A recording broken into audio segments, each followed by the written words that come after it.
Hi students, now I am going to teach 12th standard physics capacitance of a parallel plate capacitor.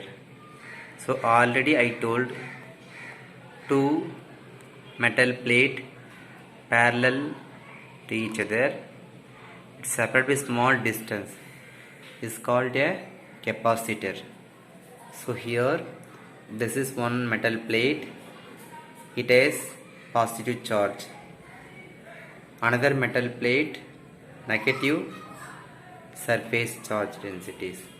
The two plates are separated by small distance d. This is called capacitor. In between the capacitor, electric field is uniform. Area of cross section A. The electric field between the two infinite plane sheet is E equal to sigma by epsilon naught. Surface charge density sigma equal to charge per area Q by A. The electric field between the plate is E equal to Q by epsilon naught A. Substitute sigma value in this equation. We obtained E equal to Q by A epsilon naught.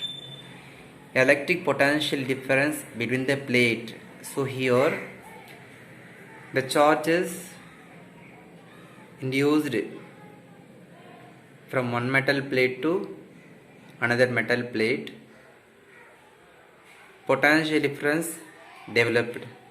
The potential difference between the plate V equal to E into D.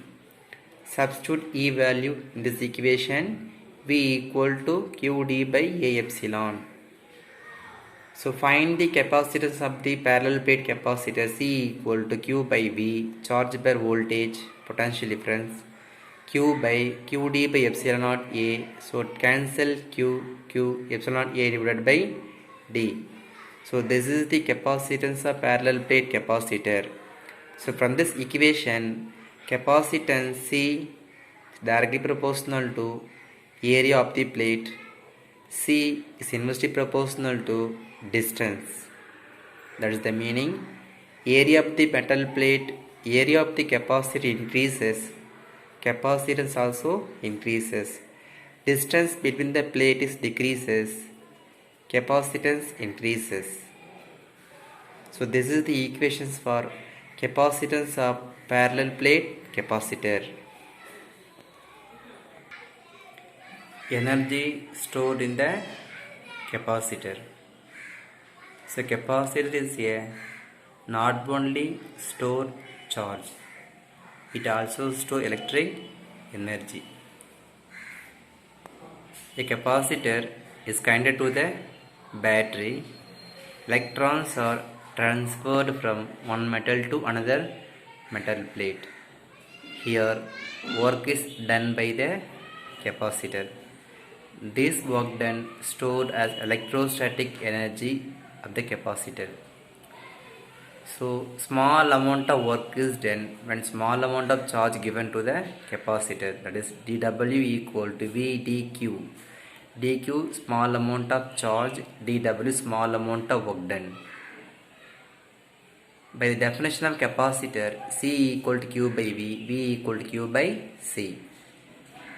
The total work done to charge a capacitor, W equal to integral V dQ.